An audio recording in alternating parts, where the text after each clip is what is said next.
The autumn evening was drawing to a close as Dr. Angela Wright finished her 12th straight hour at Children's Memorial Hospital. She had just completed a complex heart surgery on a 5-year-old patient, and the successful outcome left her feeling satisfied despite her exhaustion.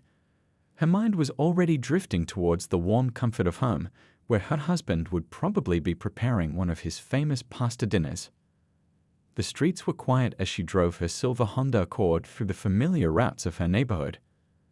The fallen leaves danced in her rearview mirror, and the setting sun painted the sky in beautiful shades of orange and purple. After such a long day of intense focus and life-saving decisions, all she wanted was to get home, kick off her shoes, and relax with her family. But fate had other plans that evening. The flash of red and blue lights in her mirror caught her by surprise. Angela checked her speedometer. She had been going exactly at the speed limit. Years of dealing with high-pressure situations in the operating room had taught her to stay calm, so she did exactly what she was supposed to do: signaled, pulled over safely, turned off the engine, and placed her hands where they would be visible on the steering wheel. Through her side mirror, she watched as Officer Wilson approached. Something about his walk, the aggressive way he held his shoulders, made her uneasy. She took a deep breath, reminding herself that she hadn't done anything wrong. License and registration, he barked before even reaching her window completely. No greeting, no explanation for the stop. His tone was sharp enough to make her fingers tremble slightly as she reached for her purse. "May I ask why I'm being pulled over, officer?" she asked politely, her voice steady despite her growing unease. The dashcam she had installed last month was quietly recording everything, a precaution her husband had insisted on after hearing too many stories through his work at the FBI. "You were swerving," Officer Wilson claimed, though they both knew it wasn't true. "License and registration, now." Angela kept her voice level. "Officer, I'm a surgeon at Children's Memorial. I just finished a 12-hour shift, and I can assure you I was driving carefully, if you could please." She never got to finish that sentence.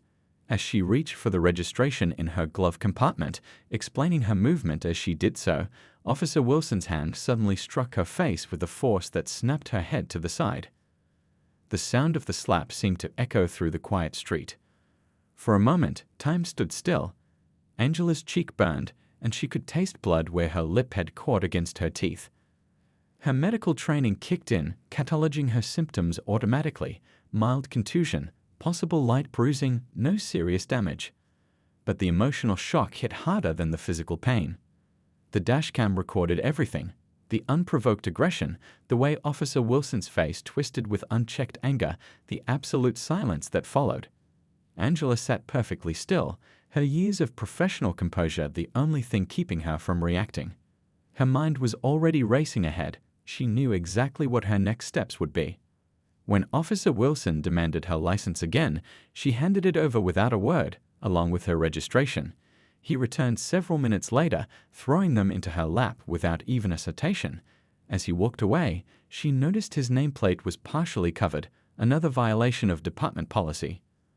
Only when his patrol car pulled away did Angela allow herself to feel the full impact of what had just happened. Her hands shook as she pulled out her phone, but her voice was remarkably steady as she called her husband. As an FBI agent specializing in law enforcement accountability, he would know exactly how to handle this.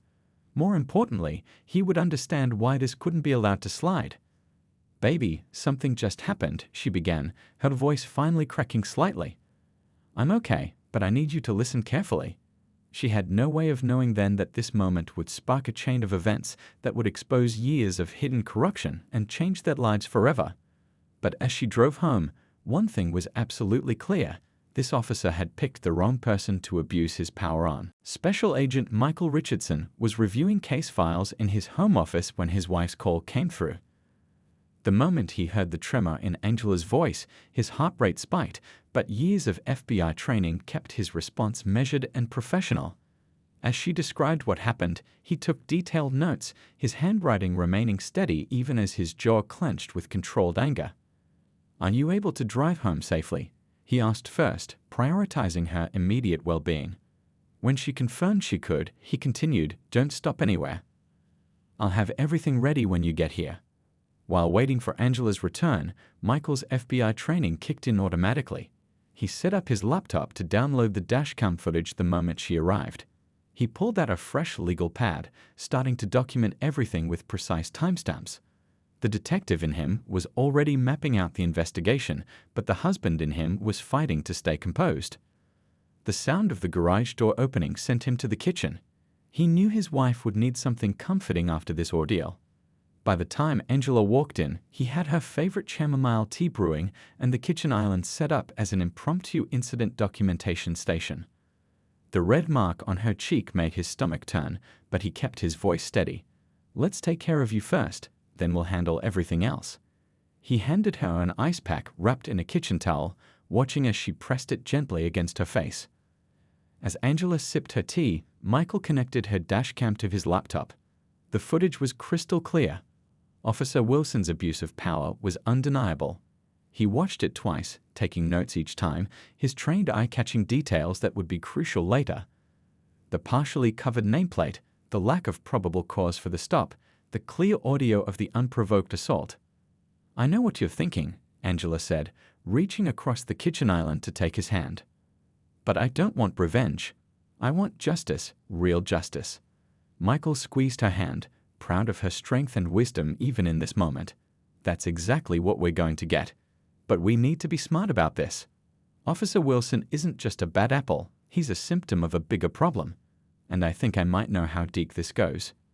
He opened his work laptop, pulling up some files he'd been reviewing earlier that day. There's been a pattern of similar incidents in that precinct, but they've all been buried.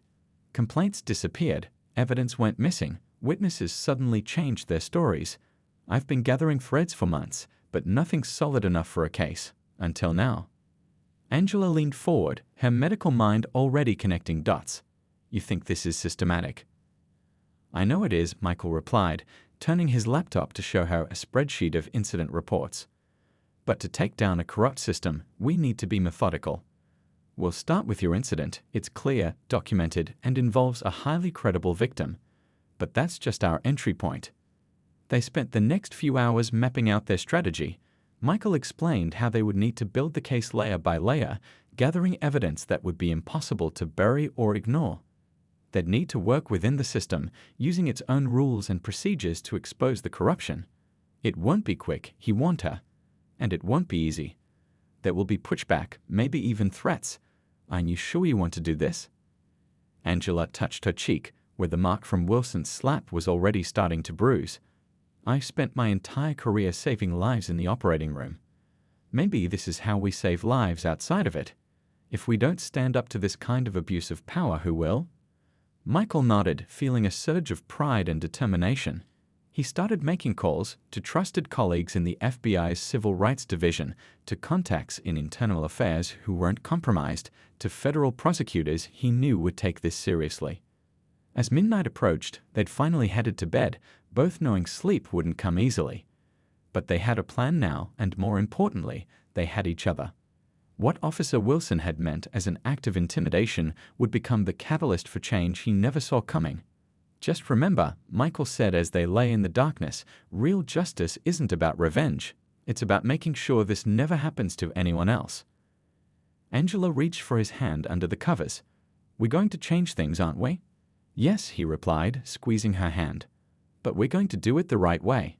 By the time we're done, Officer Wilson won't just face consequences for what he did to you. He'll help us expose every bit of corruption in that department."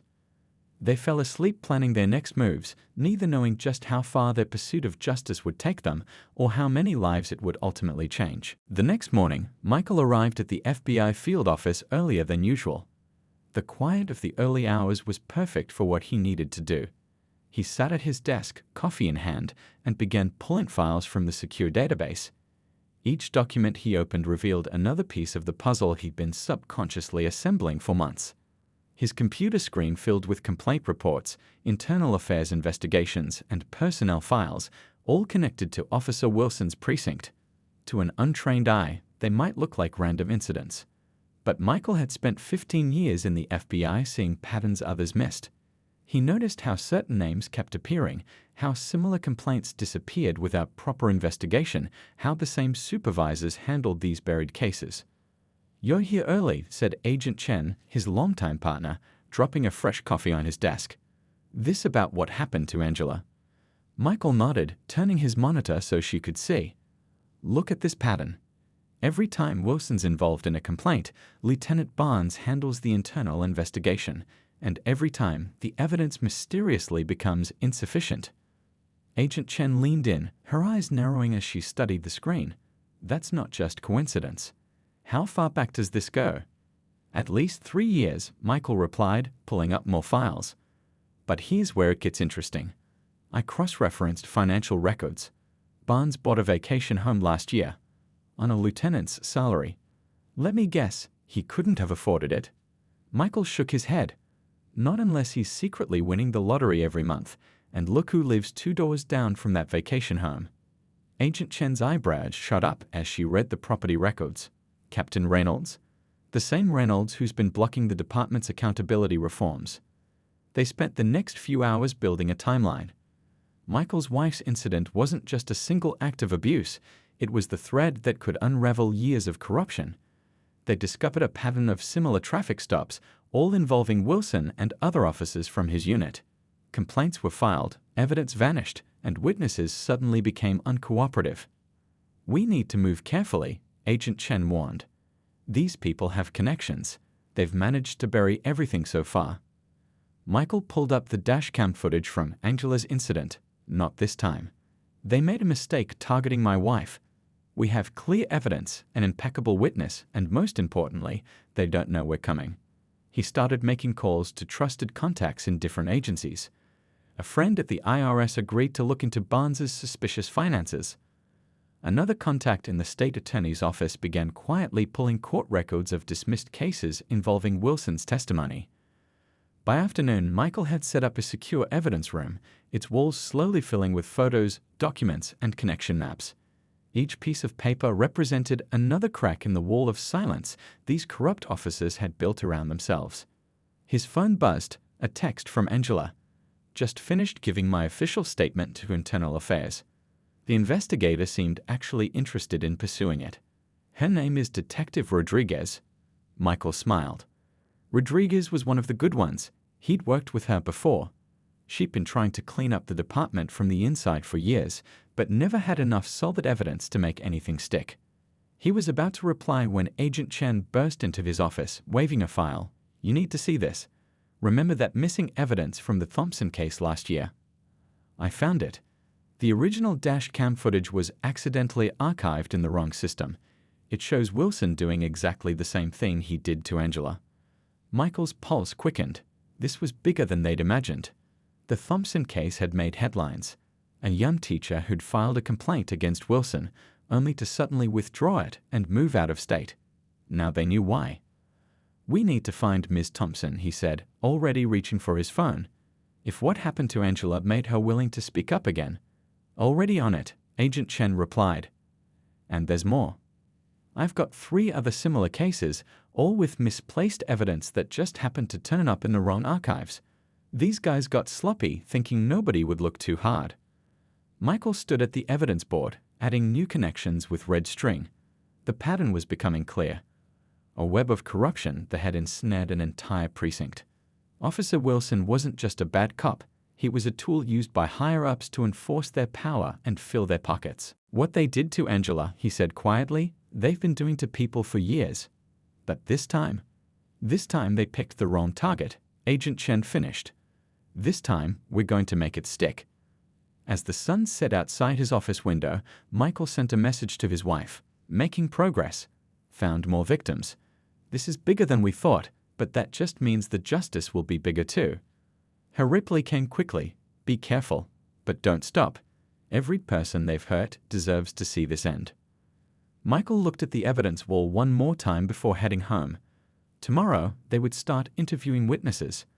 The web of corruption was about to unravel, and Officer Wilson's slap would turn out to be the beginning of his own downfall. The community center buzzed with nervous energy as people filled the small meeting room.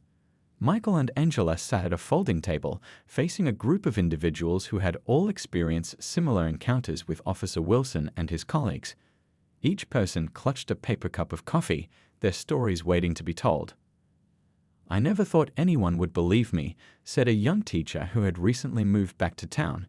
She had been the first to respond to their carefully placed inquiries. "When it happened to me last year, they made it seem like I was crazy, like I was making it all up." Angela reached across the table, gently touching the woman's hand. "We believe you, and we have proof that backs up your story." She nodded to Michael, who opened his laptop to show the recovered dashcam footage they'd found in the archives. The room fell silent as they watched. The scene was painfully familiar to Angela. The same aggressive approach, the same escalation, the same abuse of power. Only this time, it was happening to someone else. "There are more of us, aren't there?" asked an elderly man from the back of the room. He stood up slowly, leaning on his cane. "Last summer, that officer pulled me over. Said I ran a stop sign. When I tried to explain that I've been driving past that corner for 40 years and there isn't any stop sign there, his voice trailed off, but he didn't need to finish. Everyone in the room understood. Agent Chen, who had been quietly taking notes, spoke up. "Each of your stories helps us build a stronger case. We're not just looking at isolated incidents anymore. We're exposing a pattern of behavior that goes all the way up the chain of command." More people started speaking up, their stories pouring out like a dam had broken. A nurse who was harassed after her night shift. College student who was intimidated into dropping a formal complaint. A small business owner who faced repeated random inspections after questioning an aggressive traffic stop. Michael documented everything, his trained eye catching the connections between each incident.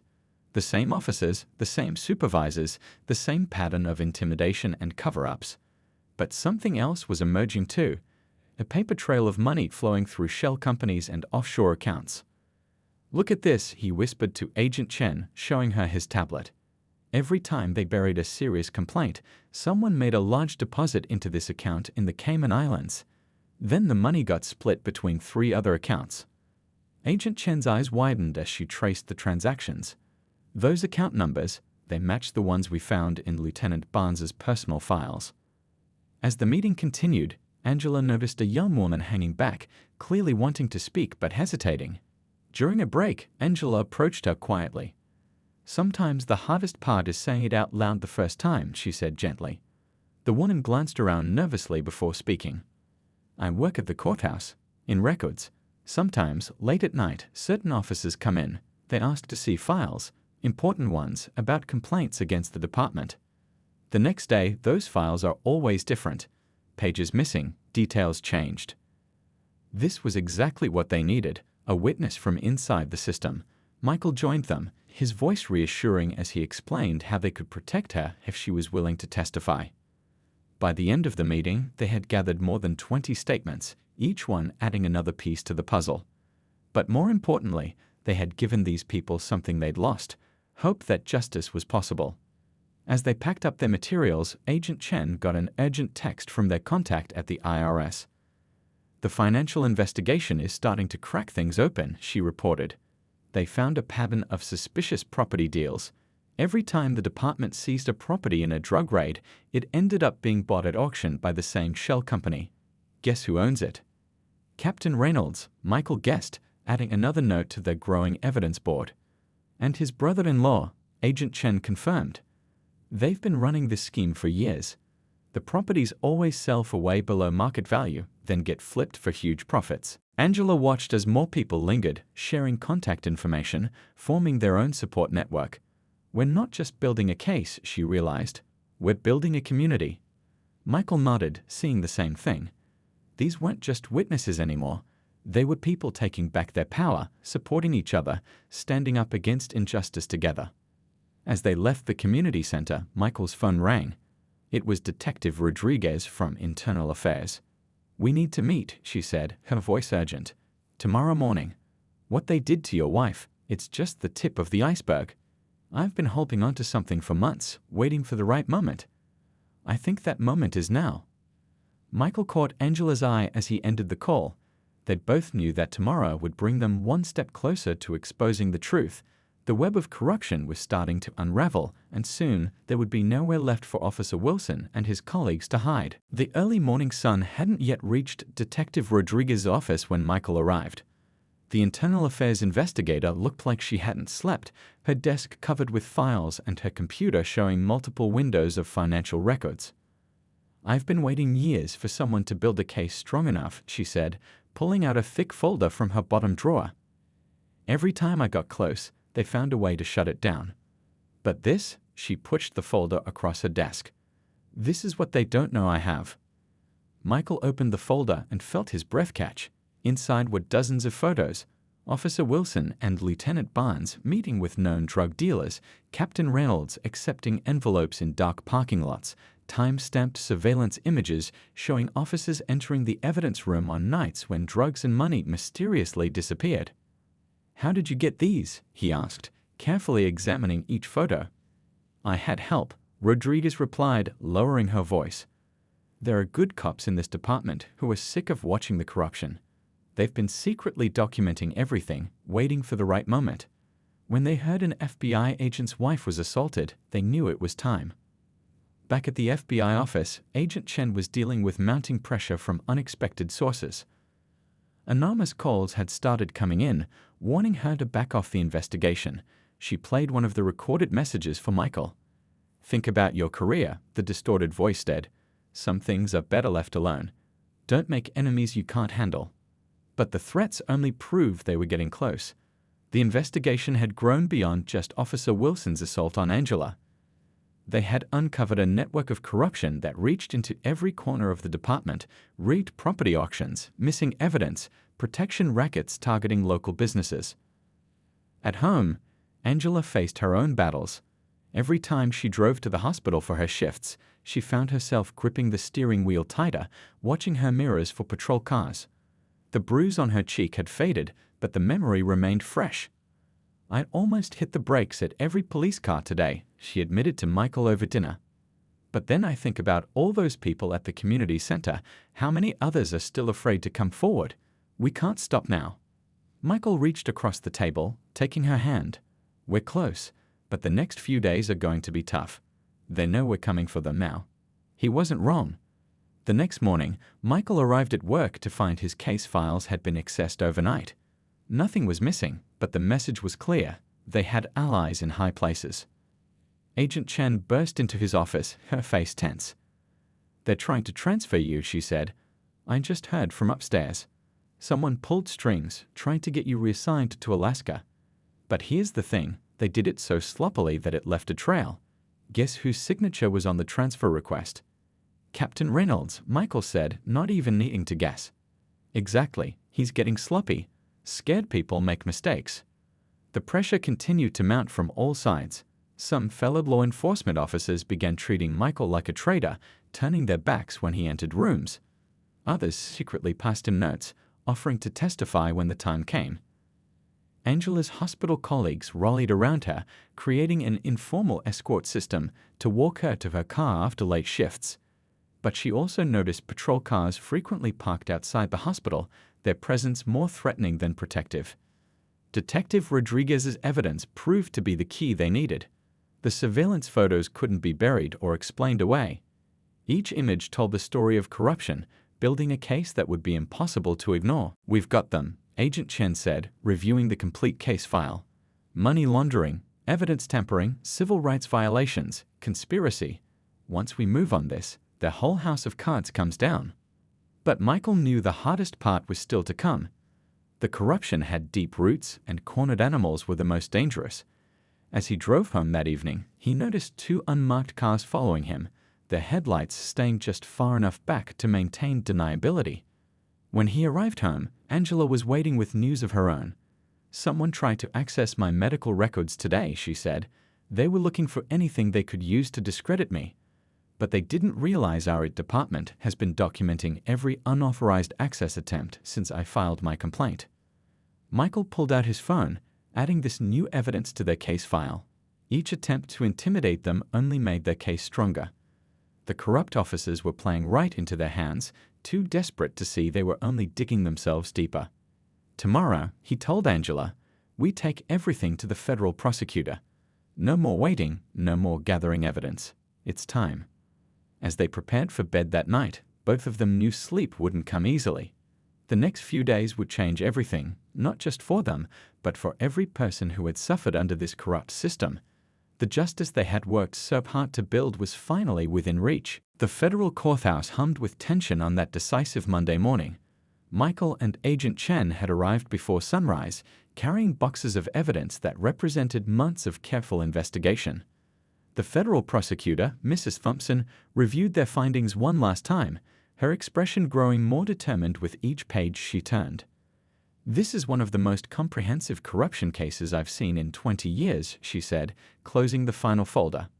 "The surveillance photos, financial records, witness statements, it's all here. We're not just taking down a few bad officers, we're exposing an entire system of corruption."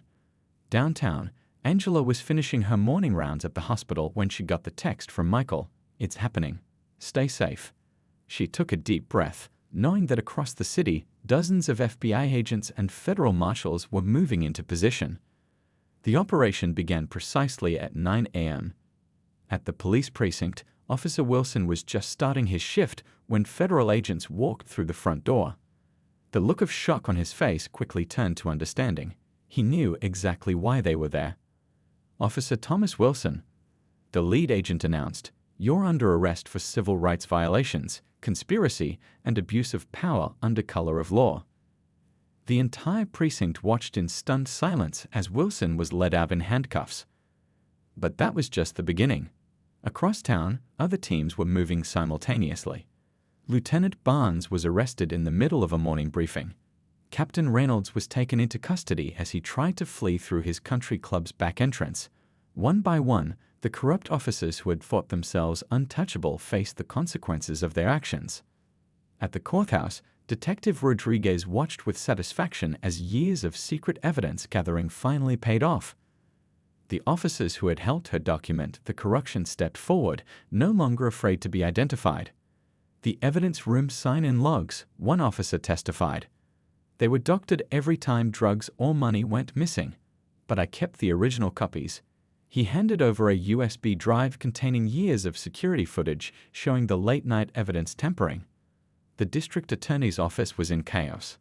Investigators discovered hundreds of cases that would need to be reviewed, cases where Officer Wilson and his colleagues had planted evidence, falsified reports, or intimidated witnesses into silence.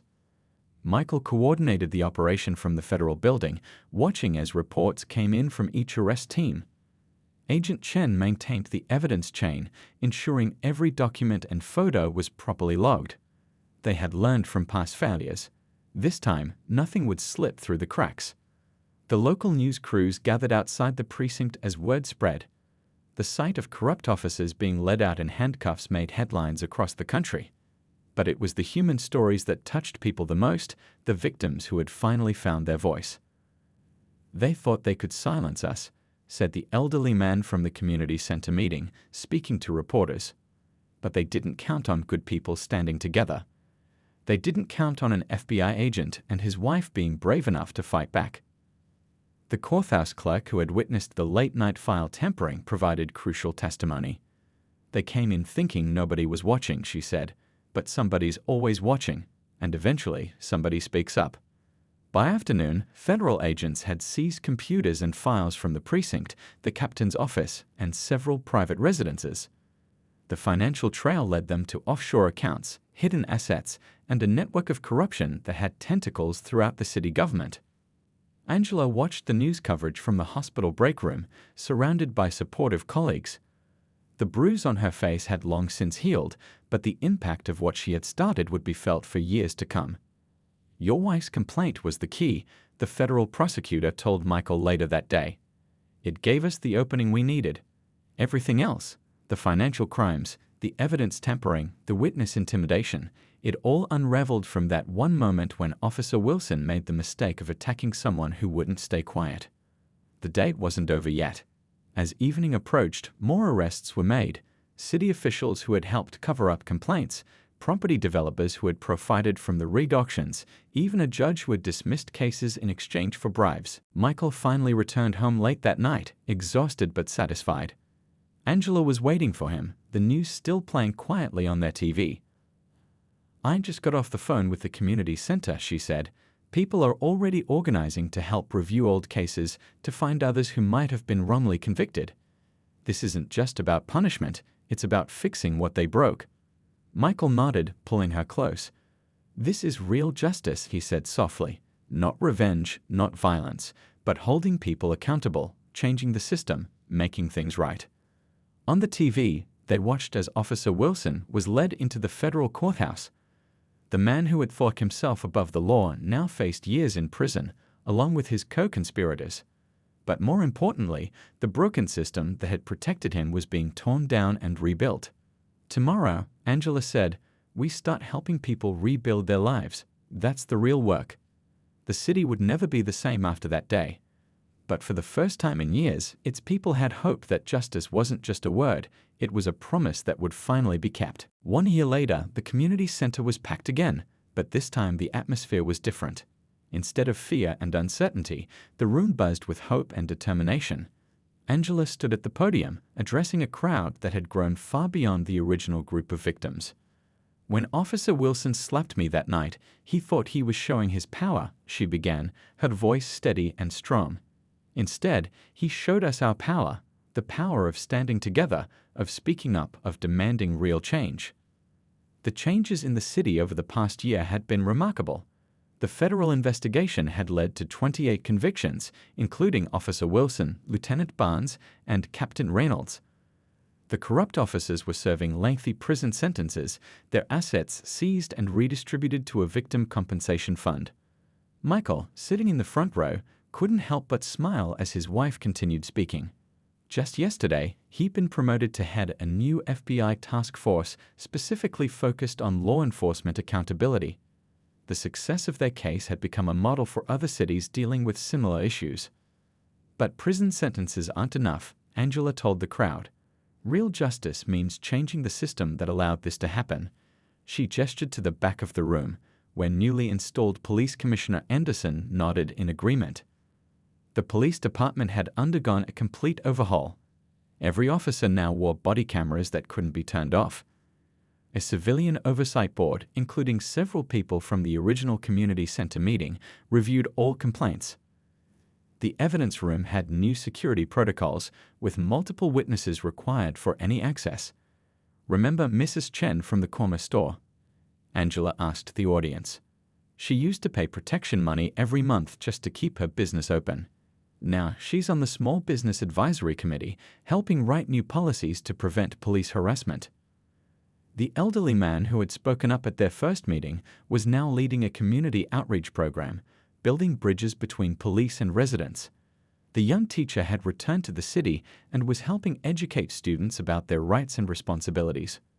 Detective Rodriguez, who had risked everything to preserve evidence of corruption, had been promoted to lead internal affairs. Under her leadership, the department had become a national model for transparency and accountability.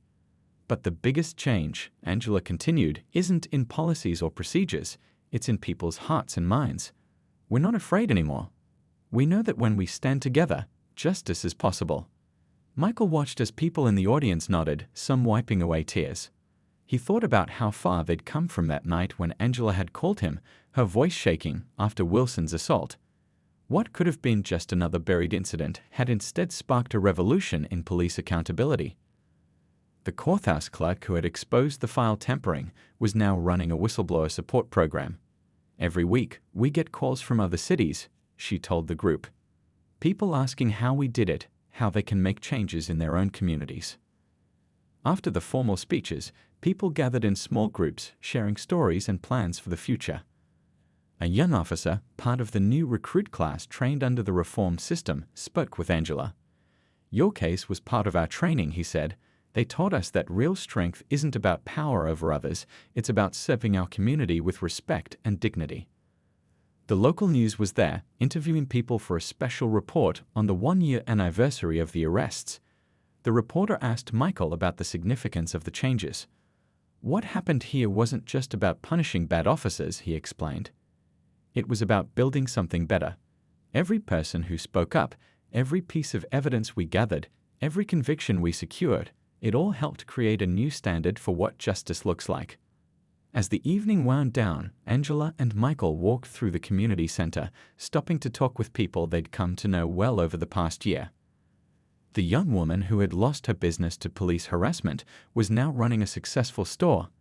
The college student who had been intimidated into silence was leading workshops on civil rights. "Sometimes I think about that night," Angela said quietly as they headed home.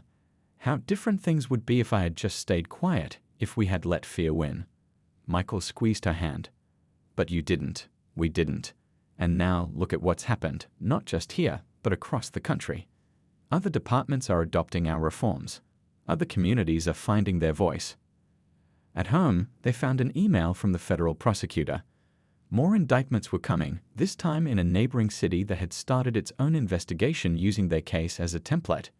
The ripples of change were spreading. The real justice, Angela said, reading the email, wasn't just in punishing the people who did wrong. It was in making sure it couldn't happen again. It was in helping people find their strength. Michael nodded, thinking about all the lives that had been changed, all the people who had found their courage. Officer Wilson's slap hadn't just struck one person, it had struck a spark that lit up the darkness, showing a path to real, lasting change. And that, they both knew, was the greatest justice of all.